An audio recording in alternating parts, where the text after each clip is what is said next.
Jean-Yves Le Drian, en lançant cette double action au Mali et en Somalie, vous et le président de la République, vous aviez conscience que vous finalement vous mettiez en danger la vie des otages, forcément.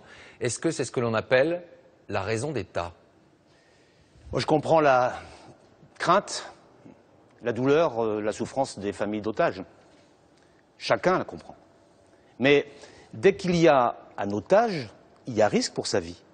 Il y a un risque hier, il y avait un risque hier, il y a un risque aujourd'hui, il y aura un risque demain. Probablement compte tenu des menaces.